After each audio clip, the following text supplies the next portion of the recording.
Right, అందరికీ శుభోదయం. ముందుగా ఆదినారాయణ అకాడమీ అఫీషియల్ యూట్యూబ్ ఛానల్లోని మిత్రులందరికీ నమస్కారం. ఇక్కడ ప్రధానంగా ఈ డివైఈఓకు సంబంధించి మన వాళ్ళు చాలా మంది రోజు నాకు అదే కాల్ చేస్తున్నారు. సార్ కాల్ చేస్తున్నారు, ఏం చెప్పాలి అని ఒకసారి మనం గమనిస్తే, సరే మనకు తెలిసిన సమాచారం, మనకు తెలిసిన అంటే మనం ఏవైతే జస్ట్ ఇలా ఉండబోతుంది అని అనుకుంటామో అవి మాత్రమే నేను తెలియపరుస్తాను. నా వ్యక్తిగతంగా నేను అనుకుంటున్న విషయాలు మాత్రమే తెలియపరచడానికి అవకాశం ఉంటుంది తప్ప మనము ఎక్కడి నుంచి తీసుకున్న సమాచారం అయితే కాదు. చాలా మంది మిత్రులు ఈ డివైఈఓకి ప్రిపేర్ అయ్యే మిత్రులకు ఉండే ఆ యొక్క ఏమంటారు వాటిని ఏవైతే డౌట్స్ ఉన్నాయో ఆ డౌట్స్ మొత్తాన్ని మనం ఒకసారి జాగ్రత్తగా స్టడీ చేస్తే, ఒకటి, జనవరి 18, 19వ తారీఖులో ఎగ్జామ్ జరుగుతుందా అని మనం గతంలో ఎగ్జామ్ జరుగుతుందా, వెబ్ నోట్ రాబోతుందా, నోట్ ఫైల్ రెడీ అయిపోయిందా, ఇవన్నీ చెప్పుకుంటూ వచ్చాం. ఇప్పుడు ఈ జనవరి 18, 19న అనుకున్న షెడ్యూల్ ప్రకారం, అంటే షెడ్యూల్ అంటే మనం అనుకుంది, అంతేకాని ఏపీపీఎస్ అధికారికంగా ఏమీ ఇవ్వలేదు. మనం అనుకున్నది సోషల్ మీడియాలో వైరల్ అవుతున్న ఈ సమాచారాన్ని మనం అనుకున్న సమాచారమే. సో కాబట్టి ఈ యొక్క జనవరి 18, 19 నా ఎగ్జామ్ కి సంబంధించి షెడ్యూల్ రాబోతుందా, వస్తుందా రాదా అంటే ఒక డౌట్. రెండోది, ఒకవేళ షెడ్యూల్ వస్తుందా, తర్వాత ఒకవేళ రాకపోతే ఎగ్జామ్ ఎప్పుడు జరుగుతుంది, ఇదే ప్రతిరోజు క్వశ్చన్ అందరు చాలా మంది ఫోన్లు చేయడము, ఇదే సమస్య. ఇంకొకటి, ఏదైనా ఈ డిప్యూటీ ఎడ్యుకేషన్ ఆఫీసర్ కు సంబంధించి ఏమైనా కట్ ఆఫ్ అంటే ఆల్రెడీ 1:1 ఇచ్చారు. ఈ కట్ ఆఫ్స్ ఏమైనా తగ్గించే మార్గం ఉందా, అవకాశం ఉందా, ఈ కోణాల్లో మన మిత్రులందరూ చాలా మంది మరి ఫోన్ చేసి అడుగుతున్నారు తప్ప మరి వీటికి నా సమాధానాలను ఒకసారి జాగ్రత్తగా గమనిస్తే, అంటే ఫిబ్రవరి 25, 2023 ఫిబ్రవరి 25, 2024న గ్రూప్ 2 ప్రిలిమ్స్ జరిగింది. ఫిబ్రవరి 23, 2025 అంటే ఒక సంవత్సరం తర్వాత మెయిన్స్ జరగబోతుంది. ఏది గ్రూప్ 2కు సంబంధించి మార్చిలో 2024 మార్చిలో గ్రూప్ 1 ప్రిలిమ్స్ జరిగింది.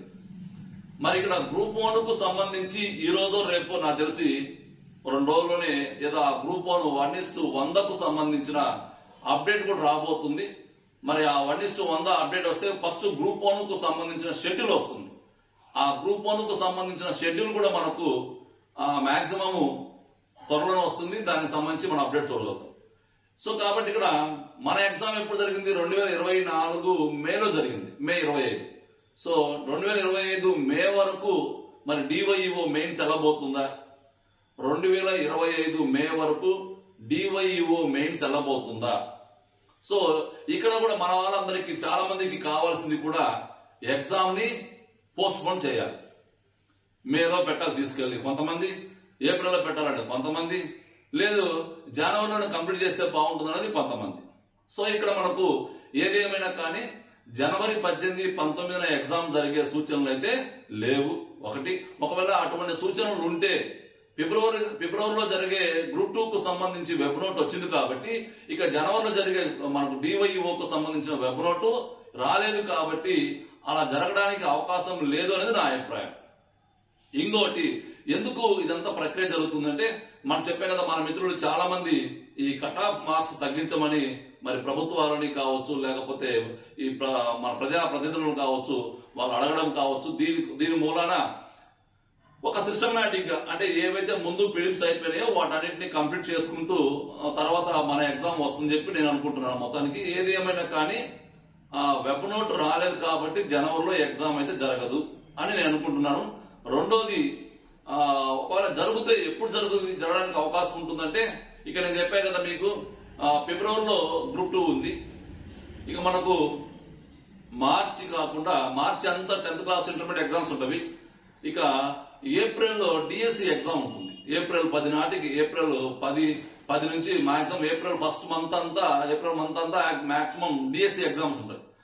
సో ఇక్కడ మనకు ఏప్రిల్ చివరి వరకు మనకు ఎటువంటి ఇంకా డేట్స్ ఉండవు నాకు తెలిసి.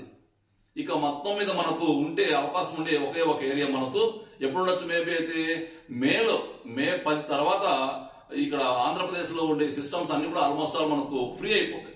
సో కాబట్టి ఇక్కడ మొత్తం మీద ఈ ఏపీ డివైఓకు సంబంధించిన మెయిన్స్ ఎగ్జామ్ అంతా కూడా మీరు అనుకున్న మాదిరిగానే మనం ఎప్పుడైతే 2024 మేలో మనం ఫిలిమ్స్ రాసామో మెయిన్స్ కూడా 2024 మేలోనే రాయడానికి అవకాశం ఉంటుందని నా అభిప్రాయం. సో మే వరకు పోతుంది. అయితే ఇక్కడ 2025 మేలో మెయిన్స్ ఎగ్జామ్ జరిగితే ఇక్కడ రెండు మాటలు, జనవరిలో జరిగితే మేలో ఎగ్జామ్ జరిగితే, జనవరిలో జరిగితే లాభాలేంటి, మేలో జరిగితే నష్టాలేంటి. ఇప్పుడు జనవరిలో ఎగ్జామ్ జరిగింది అనుకోండి, జనవరిలో ఎగ్జామ్ జరిగితే ఈ గ్రూప్ 2కు రాసే మిత్రులు కానీ, గ్రూప్ 2కు సీరియస్ గా ప్రిపేర్ అయ్యే మిత్రులు కానీ, డిఎస్సికి సీరియస్ గా అయ్యే మిత్రులు కానీ, గ్రూప్ 1కు సీరియస్ అయ్యే మిత్రులు కానీ ఎవరు కూడా దీన్ని టచ్ చేయరు. ఎందుకని వాళ్ళ ఏమో ఉంటుంది. ఇప్పుడు డిఎస్సి మిత్రుల్లో డిఎస్సి వాడికి అతనికి ఏం, గ్రూప్ 2 వాళ్ళకు గ్రూప్ 2 ఉంటుంది. ఇక నెక్స్ట్ ఇంకోటి ఏంది, గ్రూప్ 1 వాళ్ళకి గ్రూప్ 1 ఉంటుంది. సో ఇక్కడ మనకు జనవరిలో ఎగ్జామ్ జరిగితే కాంపిటీషన్ తక్కువగా ఉంటుంది. కొంతమంది మిత్రులు కింద కామెంట్స్ ఏంటంటే, మేము రాయకూడదా, గ్రూప్ 2 వాళ్ళు రాయకూడదా, డిఎస్సి వాళ్ళు రాయకూడదా అంటే, ఇక్కడ డివైఓకి ప్రిపేర్ అయిన వాళ్ళు చాలా మంది కూడా గ్రూప్ 2 క్వాలిఫై అయినారు, కానీ వాళ్ళకి గ్రూప్ 2 సీరియస్ చదవట్లేదు. వాళ్ళు కూడా రాయొచ్చుగా గ్రూప్ 2. సో కాబట్టి ఇక్కడ ఎవరు దేంట్లో ఎవరైనా ఏ ఎగ్జామ్ అయినా రాయొచ్చు, కాకపోతే మీకు నష్టం అది. ఇప్పుడు నష్టం. గ్రూప్ 2కు ప్రిపేర్ అయ్యే వాళ్ళు జనవరిలో ఎగ్జామ్ పెడితే, డివైఓ ఎగ్జామ్ పెడితే మీరు రాయలేరు, ఎందుకని మీ కాన్సన్ట్రేషన్ అంతా గ్రూప్ 2 మీద ఉంటుంది. కాబట్టి ఇక్కడ జనవరిలో ఎగ్జామ్ పెట్టడం వలన డివైఓ పైన కాంపిటీషన్ చాలా తక్కువగా ఉంటుంది. అదే మనకు మేకి వెళ్ళిపోయింది అనుకోండి, అందరూ ఫ్రీ అయిపోతారు. ఎవరెవరు ఫ్రీ అవుతారు, గ్రూప్ 2 అయిపోతుంది, గ్రూప్ 1 అయిపోతుంది, డిఎస్సి అయిపోతుంది, అందరు ఖాళీగా ఉంటారు. ఈవెన్ కానిస్టేబుల్ ఎగ్జామ్స్ ప్రిపేర్ అయ్యే వాళ్ళు కూడా అందరు ఖాళీగా ఉంటారు. ఎవరైతే క్వాలిఫై అయ్యారో వాళ్ళందరూ రాయడానికి అవకాశం ఉంటుంది. దీనివల్ల మేలో జరిగితే కొంచెం కాంపిటీషన్ చాలా ఎక్కువగా ఉంటుంది. డివైఓకి కొంచెం కాంపిటీషన్ చాలా ఎక్కువగా ఉంటుంది. ఇదొక యాంగిల్. ఇక రెండో యాంగిల్ మనం ఏం చెప్పాలంటే, నేను గతంలో చాలా మంది మిత్రులకు కూడా చెప్పా, పాపం ఫిలిమ్స్ అయిపోయిన తర్వాత, క్వాలిఫై అయిన తర్వాత చాలా మంది ఉద్యోగాలు చేసుకునే మిత్రులందరూ కూడా సెలవులు పెట్టేశారు. లాస్ ఆఫ్ పేలు అంటే డబ్బులు శాలరీ లాస్ అయిపోయి సెలవులు పెట్టి వేసుకున్నారు. ఇప్పుడు కూడా చాలా మంది మిత్రులు సెలవుల్లోనే ఉండిపోయారు. మీరు ఒక్కసారి ఆలోచించి, మీరు అందరూ కూడా నేను మొదటి నుంచి చెప్తూనే ఉన్నాను, ఎగ్జామ్ కి షెడ్యూల్ వచ్చేంత వరకు మీ పని మీరు చేసుకుంటూనే చదువుకోండి. మీ పని మీరు చేసుకుంటూ చదువుకోండి. ఎగ్జామ్ షెడ్యూల్ వచ్చిన తర్వాత సెలవు పెట్టుకోండి. కాబట్టి ఇక్కడ ఉపాధ్యాయులు ఎక్కువ మంది ఉన్నారనే అభిప్రాయం కావచ్చు ఏమో, కానీ ఎగ్జామ్ మేలో పెడితే ఉపాధ్యాయులకు ఇబ్బంది ఉండదు. ఓకేనా? సో ఈ అన్ని కారణాలను బేస్ చేసుకొని మరి మాక్సిమం మేలో ఎగ్జామ్ ఉండడానికి అవకాశం ఉంటుంది. కాబట్టి ఇప్పటి నుంచైనా కానీ ఎవరైనా సెలవులు పెట్టిన వాళ్ళు ఉంటే, అంటే మీకు ఎకనమికల్ గా ప్రాబ్లం లేదనుకుంటే ఓకే, ఎకనమికల్ గా ప్రాబ్లం ఉంది అనుకుంటే దీని మీద ఫోకస్ అయిన వాళ్ళు మాత్రం మీ పని, మీరు ఏ వృత్తిలో ఉన్నారో ఆ పని చేసుకుంటూనే మీరు మీ ఎగ్జామ్ కి రోజులో ఒక ప్లాన్ చేసుకుని ప్లాన్ ప్రకారం సిద్ధం కండి. షెడ్యూల్ వచ్చిన తర్వాత సెలవు పెట్టేసుకోండి. ఇక ఫైనల్ గా ఒక మాట ఏంటంటే, నేను గతంలో కూడా చెప్పా, ఏదైనా కానీ ఏపీపీఎస్సీ ఎగ్జామ్స్ కావచ్చు, కానిస్టేబుల్ ఎగ్జామ్స్ కావచ్చు, డిఎస్సి ఎగ్జామ్స్ కావచ్చు, ఏ ఎగ్జామ్స్ పోటీ పరీక్షలు ఏవైనా కానీ మీరు అప్లై చేశారు, ఫిలిమ్స్ అయిపోయింది, వెంటనే మెయిన్స్ పెట్టాలి అన్న థాట్ లో మాత్రం ఎవరు ఉండకండి. ఎందుకంటే ఇది ఒక నిరంతర ప్రక్రియ, ఇది జరుగుతూనే ఉంటుంది. ఈ జరుగుతూ ఉన్న క్రమంలో మీకు కూడా ఏముండాలి, మొత్తానికి చాలా ఓపిక ఉండాలి. ఎవరైతే ఓపికతోటి దీనిని హ్యాండిల్ చేస్తారో వాళ్ళు విజయం సాధించడానికి అవకాశం ఉంటుంది. నేను గతంలో కూడా చెప్పా, మీరు మీ పని మీరు చేసుకుంటూనే నిరంతరము సాధన చేస్తూ ఉండాలి. నిరంతరము సాధన, ఆ నిరంతర సాధన అనేది నిరంతరం జరుగుతూ ఉంటే మీరు విజయం సాధించడానికి అవకాశం ఉంటుంది. అంతేగాని మీ పని మీరు చేసుకుంటూ స్కూల్లో బిజీ అయిపోయాము, లేకపోతే మాకు అదొచ్చింది ఇదొచ్చింది చెప్పి అనుకొని మీరు డ్రాప్ అయిపోతే వేరే వాళ్ళు కొట్టేసుకుంటూ వెళ్ళిపోతారు.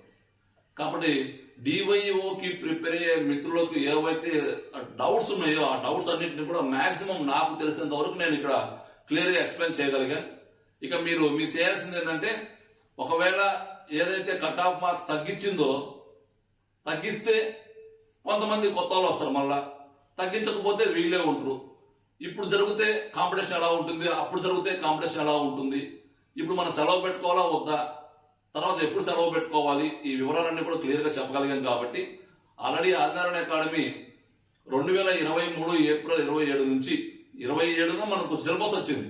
అంతకు ముందు నుంచే మనము మిమ్మల్ని చాలా మందిని అవేర్నెస్ చేశాం. చాలా మంది మీరు ఈ రోజు మీ గుండె నుంచి చేసుకుని చెప్పండి, ఆదినారాయణ అకాడమీ మిమ్మల్ని అవేర్నెస్ చేయకపోయింటే, మిమ్మల్ని ఎంకరేజ్ చేయకపోయింటే, ఇదిగో డివైఓ నోటిఫికేషన్ వస్తుందని ఎంకరేజ్ చేయకపోయింటే మీలో ఎంతమంది డివైఓకి ప్రిపేర్ అవుతారు.